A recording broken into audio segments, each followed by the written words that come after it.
આમોદ તાલુકાના ચકલાદ ગામે રાત્રિ સમયે માતા અને પુત્રી ઝેરી દવા ગટગટાવતા ચકચાર મચી જવા પામી છે।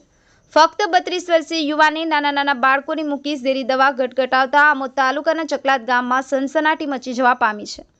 આમોદ તાલુકાના ચકલાદ ગામે મૂળ રહેવાસી મધ્યપ્રદેશના અને હાલ 5 વર્ષોથી ખેતી કરી પોતાનું ગુજરાન ચકલાદ ગામે ચલાવતા રહેવાસી અંબારામ રાજુભાઈ અવાસિયાએ અગમ્ય કારણસર ઝેરી દવા પી લીધી હતી।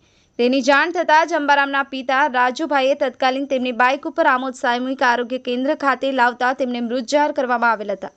જ્યારે સમૂહબેન પોતાના પુત્રની મોતનું સદમો બરદાસ્ત ન થતાં આમોદ સામૂહિક આરોગ્ય કેન્દ્ર ખાતેથી ઘરે જઈ તેમણે પણ ઝેરી દવા ગટગટાવી લીધી હતી।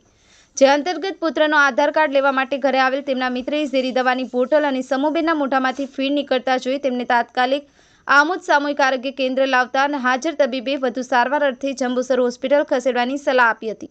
જેના પગલે તેઓને જંબુસરની હોસ્પિટલમાં સારવાર માટે લઈ ગયા હતા, જ્યાં તેમનો આબાદ બચાવ થયો હતો। આ ઘટનાની સમગ્ર જાણ આમોદ પોલીસ સ્ટેશનને થતાં આમોદ પોલીસે તાત્કાલિક આમોદ સામૂહિક આરોગ્ય કેન્દ્ર ખાતે દોડી આવી ગુનો નોંધી આ અંગે વધુ તપાસ હાથ ધરી છે। સફીક બાપુ, કરજણ સંદેશ ન્યૂઝ, આમોદ।